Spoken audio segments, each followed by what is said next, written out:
Antifrágil. Coisas que se beneficiam com o caos. Do autor Nassim Taleb. Audiolivro completo. Capítulo 10. As vantagens e as desvantagens de Sêneca. Alguns milênios antes de Tony Gorducho, outro representante da Península Italiana encontrou uma solução para o problema da antifragilidade. Porém, mais intelectualizado do que nosso amigo debilitado horizontalmente, ele se expressava com um vocabulário mais rebuscado. Além disso, no mundo real, ele também era muito bem-sucedido. Na verdade, muito mais do que Tony Gorducho, e não menos inteligente do que Nero. O sujeito era o filósofo estoico Sêneca, que, como já mencionamos, era o suposto amante da mãe de Nero. Não era. E ele resolveu o problema da antifragilidade, que une os elementos da tríade usando a filosofia estoica. Isso é sério mesmo? Lúcio Aneo Sêneca foi um filósofo que era a pessoa mais rica do Império Romano, em parte por sua perspicácia comercial, em parte por ter servido como tutor do exuberante imperador Nero, aquele que tentou golpear a própria mãe alguns capítulos atrás. Sêneca era partidário e proeminente expoente do estoicismo, escola filosófica que propagava certa indiferença ao destino. Sua obra vem seduzindo pessoas como eu e a maioria dos amigos a quem apresentei seus livros, porque ele dialoga conosco. Era um homem de ação e se concentrava no aspecto prático do estoicismo, descendo a detalhes sobre como fazer uma viagem, como se comportar ao cometer suicídio, o que ele foi obrigado a fazer, ou principalmente, como se comportar ao cometer suicídio, o que ele foi obrigado a fazer, ou principalmente, como lidar com a adversidade e a pobreza, e, de forma ainda mais crítica, a riqueza. Pelo fato de Sêneca ser um defensor da tomada de decisão prática, tem sido descrito, pelos acadêmicos, como não suficientemente teórico ou filosófico. No entanto, nenhum de seus críticos notou as ideias de Sêneca sobre assimetria, que são fundamentais para este livro e para a vida, o segredo para a robustez e a antifragilidade. Nenhum. Meu argumento é que, na tomada de decisão, a sabedoria é muito mais importante, não apenas na prática, mas filosoficamente, do que o conhecimento. Outros filósofos, quando faziam suas coisas, chegavam à prática a partir da teoria. Tanto Aristóteles, ao tentar dar conselhos práticos, quanto Platão, algumas décadas antes, com suas ideias sobre o Estado e seus conselhos aos governantes, e, em particular, o governante de Siracusa, foram ineficazes ou provocaram desastres. Para ser um rei filósofo bem-sucedido, é muito melhor começar como rei do que como filósofo, como mostraremos com uma história contemporânea. Os modernos integrantes da disciplina da teoria da decisão percorrem, infelizmente, um caminho sem volta da teoria à prática. Caracteristicamente, eles gravitam em torno dos problemas mais complexos, mas menos válidos, nomeando o processo de fazer ciência. Há um episódio divertido com um certo professor Trifatti. Estou mudando o nome, pois a história pode não ser verdadeira, ainda que, com base no que tenho testemunhado, seja bastante característica. Trata-se de um pesquisador bastante reconhecido no campo da teoria da decisão, que escreveu o principal livro didático da área e ajudou a desenvolver algo grandioso e inútil, chamado de tomada de decisão racional, cheio de grandiosos e inúteis axiomas, de probabilidades e grandes probabilidades ainda mais grandiosas e inúteis. Trifatti trabalhava, então, na Columbia University e estava aflito diante da decisão de aceitar um compromisso em Harvard. Muitas pessoas que discorrem sobre riscos podem passar a vida inteira sem encontrar risco mais difícil do que tomar uma decisão como essas. Um colega sugeriu que ele usasse alguma de suas técnicas acadêmicas altamente respeitadas e magnificamente honradas e condecoradas, algo como utilidade máxima esperada, já que, disse ele, você sempre escreve sobre isso. Irritado, Trifatti respondeu, por favor, isso é sério. Por outro lado, tudo para Sêneca era sério. Certa vez, ele sobreviveu a um naufrágio, em que outros membros de sua família morreram, e escreveu cartas com conselhos mais e menos práticos para seus amigos. No fim, quando tirou a própria vida, ele seguiu perfeita e dignamente os princípios que pregava em seus escritos. Assim, enquanto o economista de Harvard é lido apenas por pessoas que tentam escrever artigos, que, por sua vez, são lidos por pessoas que tentam escrever artigos e que serão, espero, engolidos pelo inexorável detector de M da história. Lúcio Aneu, conhecido como Sêneca, o jovem ainda é lido por pessoas reais, 2 milênios após sua morte. Vamos conhecer sua mensagem. Menos desvantagens na vida. Comecemos com o seguinte conflito. Apresentamos Sêneca como a pessoa mais rica do Império Romano. Sua fortuna era de 300 milhões de denários. Como parâmetro para saber o quanto isso valia, mais ou menos no mesmo período histórico, Judas recebeu 30 denários, o equivalente a um mês de salário, para atrair Jesus. Admitamos que, certamente, não parece muito convincente ler ataques depreciativos à riqueza material por parte de um sujeito que escrevia seus textos em uma de suas várias centenas de mesas, com pernas de marfim. Na literatura, o entendimento tradicional do estoicismo é o de alguma indiferença ao destino, entre outras ideias de harmonia com o cosmos, que pularei aqui. Trata-se de um contínuo menosprezo pelo valor dos bens terrenos. Quando Zeno de Quítion, fundador da escola do estoicismo, sofreu um naufrágio, naufrágios eram muito comuns na época. Declarou ter tido sorte de ter se safado, de modo que poderia, a partir daquele momento, dedicar-se à filosofia. E a frase-chave que reverbera na obra de Sêneca é nihil perdite, não perdi nada, após um incidente adverso. O estoicismo faz com que desejemos o desafio de uma calamidade. Os estoicos desprezam o luxo. Sobre um sujeito que levou uma vida suntuosa, Sêneca escreveu: ele está em dívida com alguém, seja com outra pessoa, seja com o destino. Visto dessa forma, o estoicismo torna-se pura robustez, pois alcançar um estado de imunidade diante das circunstâncias externas, boas ou más, e uma ausência de fragilidade diante de decisões do destino é robustez. Eventos aleatórios não nos afetarão de maneira alguma. Somos fortes demais para sermos derrotados, e nem um pouco gananciosos para desfrutar das vantagens. E, portanto, permanecemos na coluna do meio da tríade. O que depreendemos da leitura direta de Sêneca, e não por seus críticos, é uma história diferente. A versão de Sêneca desse estoicismo é a antifragilidade em função do destino. Nenhuma desvantagem diante da dona sorte, mas muitas vantagens. A bem da verdade, o objetivo de Sêneca em seus escritos era filosófico, tentando manter-se fiel à tradição estoica, conforme descrita anteriormente. Não se supunha que o estoicismo versasse sobre ganhos e benefícios, e por isso, no papel, ele não se aproximava da antifragilidade, atendo-se ao senso de controle sobre o próprio destino e à redução da fragilidade psicológica. Mas há algo que os críticos negligenciaram completamente. Se a riqueza é um fardo tão pesado e ao mesmo tempo desnecessário, qual é o sentido de se tê-la? Por que Sêneca a mantinha? Como afirmei a respeito dos psicólogos no capítulo 2, que ignoram o crescimento pós-traumático ao olhar apenas para o dano pós-traumático, os intelectuais têm esse comportamento refratário à antifragilidade.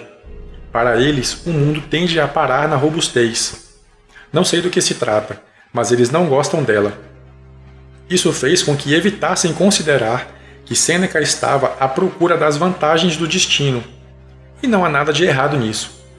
Vamos primeiro aprender com o grande mestre como ele defendeu a atenuação das desvantagens, a mensagem padrão dos estoicos. Robustez, proteção contra danos causados pelas emoções.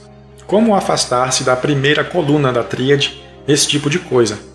Na segunda etapa, mostraremos como ele, de fato, propôs a antifragilidade. E por último, universalizaremos seu artifício para chegar a um método genérico de detecção da antifragilidade nos capítulos 18 e 19. O robustecimento emocional do estoicismo. O sucesso traz consigo uma assimetria. Há muito mais a perder do que a ganhar. O indivíduo fica, portanto, frágil. Voltamos à história da espada de Damocles. Não há boas notícias a caminho, apenas uma série de más notícias à nossa espera. Quando alguém enriquece, o sofrimento diante da possibilidade de perder a fortuna excede o ganho emocional obtido com aquela riqueza, de modo que o indivíduo passa a viver sob contínuo risco emocional.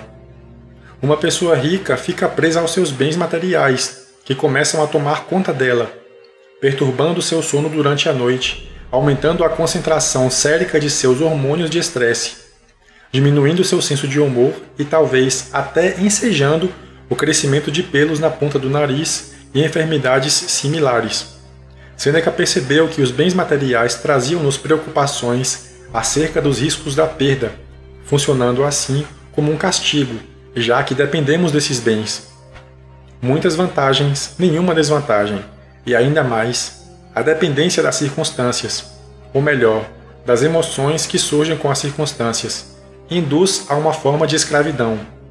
A assimetria entre os efeitos do bem e do mal, entre benefícios e danos, era certamente familiar aos antigos.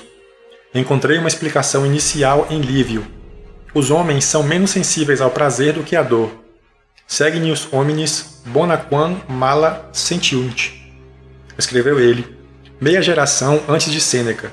Os antigos, principalmente graças a Sêneca, estavam bem à frente dos psicólogos modernos e dos teóricos da decisão ao estilo de Trifate, responsáveis por teorias em torno da noção de aversão ao risco ou à perda. Os antigos eram mais profundos, mais práticos, ao mesmo tempo que transcendiam a terapia comum. Deixem-me reformular isso com exemplos contemporâneos. Considere que alguém tenha muito a perder e pouco a ganhar. Se uma quantidade extra de riqueza, digamos, 1000 shekels fenícios, não significar um benefício, mas a perda de um montante equivalente parecer um grande prejuízo, haverá uma assimetria. E não se trata de uma assimetria boa. Esse indivíduo passa a ser frágil. O método prático de Sêneca para combater essa fragilidade era fazer exercícios mentais para desconsiderar os bens materiais e assim, quando sobreviessem as perdas, o golpe não seria sentido. Uma maneira de recuperar a liberdade diante das circunstâncias. Seria como fechar um contrato de seguro contra perdas. Um exemplo é que Sêneca frequentemente partia para suas viagens com quase os mesmos pertences que teria se fosse um náufrago, incluindo um cobertor para dormir no chão, pois pousadas eram raras na época. Embora seja preciso especificar, para colocar as coisas no devido contexto, que apenas 1 ou 2 escravos o acompanhavam. Para mostrar o quanto isso é eminentemente moderno, revelarei agora como apliquei essa característica do estoicismo para retomar o controle psicológico sobre a aleatoriedade da vida. Sempre odiei os empregos formais e a consequente submissão à opinião arbitrária de outra pessoa, especialmente porque quase tudo que é feito nas grandes corporações violenta meu senso de ética. Por esse motivo, à exceção de um período de 8 anos, trabalho como autônomo. Mas antes disso, em meu último emprego, redigi minha carta de demissão antes mesmo de assumir o novo cargo. Tranquei-a em uma gaveta e senti-me à vontade para permanecer ali. Da mesma forma, quando trabalhava como operador da Bolsa de Valores, profissão pródiga de altas doses de aleatoriedade, com contínuos danos psicológicos que abalam profundamente a alma, eu fazia exercícios mentais para aceitar, todas as manhãs, que a pior coisa possível já havia acontecido. O resto do dia seria um bônus. Na verdade, o método de me preparar mentalmente para o pior tinha vantagens que iam muito além das terapêuticas, já que me faziam assumir certos riscos para os quais a pior das hipóteses era clara e inequívoca, com desvantagens limitadas e conhecidas. É difícil manter uma boa disciplina de anulação mental quando tudo está correndo bem, mas estes são os momentos em que a disciplina se faz ainda mais necessária. Além disso, por vezes, faço minhas viagens seguindo o estilo de Sêneca, em circunstâncias incômodas, embora eu não vá acompanhado por 1 ou 2 escravos. Uma vida inteligente compreende tal postura emocional destinada a eliminar o golpe dos danos, que, como vimos, é alcançada pela anulação mental dos bens materiais, de modo a não se sofrer com as perdas. A volatilidade do mundo já não nos afeta negativamente. A domesticação das emoções. Visto dessa maneira, o estoicismo está relacionado à domesticação, mas não necessariamente à eliminação das emoções. Não se trata de transformar os seres humanos em vegetais. Minha ideia do moderno sábio estoico é alguém que transforma medo em prudência, sofrimento em informação, erros em iniciação e desejo em comprometimento. Sêneca propõe um programa completo de treinamento para lidar com a vida e usar adequadamente as emoções, graças a pequenos, porém eficazes artifícios. Um artifício, por exemplo, que um estoico romano usaria para separar a raiva da ação legítima e evitar cometer um dano do qual poderia arrepender-se mais tarde, seria esperar pelo menos um dia antes de açoitar um serviçal que tivesse infringido alguma lei. Nós, modernos, podemos não entender isso como particularmente legítimo, mas basta compará-lo com o gesto do imperador Adriano, até então considerado ponderado, de esfaquear um escravo no olho durante um episódio de fúria descontrolada. Quando sua raiva diminuiu e ele sentiu o peso do remorso, o dano já era irreversível. Sêneca também nos oferece um compêndio de feitos sociais. Investir em boas ações. As coisas podem ser tiradas de nós, mas não as boas ações, nem os atos de virtude. Como se tornar um mestre? Até aqui, a história é bem conhecida e aprendemos a nos mover da esquerda, frágil, para o centro, robusto, da tríade. Mas Sêneca foi além. Ele afirmou que a riqueza é a escrava dos homens sábios e a mestre dos tolos. Com isso, ele rompia, de certo modo, com o suposto hábito estoico. Ele preservava as vantagens. Em minha opinião, se os estoicos anteriores afirmaram preferir a pobreza à riqueza, é preciso desconfiar de sua atitude, pois isso pode ter sido apenas um mero discurso. Como quase todos eram pobres, talvez tenham feito com que sua narrativa se adaptasse às circunstâncias. Veremos com a história de Tales de Mileto a noção das uvas verdes, jogos cognitivos para se autoconvencer de que as uvas impossíveis de serem obtidas têm gosto amargo. Sêneca dedicava-se totalmente às ações, e não podemos ignorar o fato de que ele não se desfez de sua riqueza. É fundamental lembrar que ele tenha demonstrado sua preferência pela riqueza sem deixar-se abater pela passagem da riqueza à pobreza. Sêneca, inclusive, esboçou sua estratégia em De Beneficis, chamando-a explicitamente de uma análise de custo-benefício, usando a palavra contabilidade. A contabilidade dos benefícios é simples. Tudo é dispêndio. Se houver um retorno, isto significa um ganho claro. Grifo meu. Se não houver este retorno, nem tudo está perdido. O indivíduo desembolsou pelo simples ato de desembolsar. Contabilidade moral, mas ainda assim contabilidade. Dessa forma, ele pregou uma peça no destino, preservou o bem e dispensou o mal. Cortou as desvantagens e preservou as vantagens a serviço de seus próprios interesses, isto é, eliminando os danos do destino e preservando as vantagens no sentido não filosófico. Essa análise de custo-benefício não guarda muitas relações com o estoicismo na forma como as pessoas entendem seu significado. As pessoas que o estudam parecem desejar que Sêneca e outros estoicos pensem como quem estuda o estoicismo. Há uma assimetria entre vantagens e desvantagens. Isso é antifragilidade na forma mais pura. A assimetria fundamental. Vamos resumir a assimetria de Sêneca em uma única regra. O conceito que usei anteriormente é ter mais a perder com as adversidades. Se alguém tem mais a perder do que a se beneficiar com acontecimentos do destino, existe uma assimetria que não é boa. E essa assimetria é universal. Vejamos como isso nos leva à fragilidade. Considere o pacote do capítulo 1. Ele não gosta de ser sacudido e odeia os membros da família disfuncional, portanto, é frágil. Muito frágil, pois não tem absolutamente nada a ganhar, sendo bastante assimétrico. O pacote antifrágil tem mais a ganhar do que a perder ao ser sacudido. Teste simples. Se não tenho nada a perder, qualquer coisa é um ganho e sou antifrágil. A tabela 1, com suas tríades em vários campos e domínios, pode ser totalmente explicada sob estes termos, totalmente. Para entender por que um equilíbrio assimétrico aprecia a volatilidade, basta considerar que, se tivermos menos a perder do que a ganhar, mais vantagens do que desvantagens, então apreciaremos a volatilidade. Em geral, ela trará benefícios, e também seremos antifrágeis.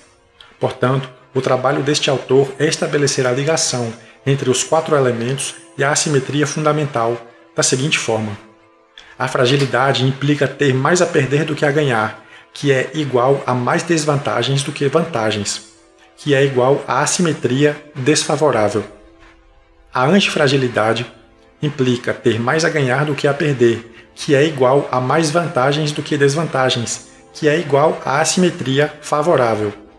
Seremos antifrágeis diante de uma fonte de volatilidade se os ganhos potenciais excederem as perdas potenciais e vice-versa. Além disso, se tivermos mais vantagens do que desvantagens, poderemos ser prejudicados pela falta de volatilidade e de agentes estressores. Mas como esta ideia, reduzir as desvantagens, aumentar as vantagens, pode ser colocada em prática? Pelo método Barbell, apresentado no próximo capítulo.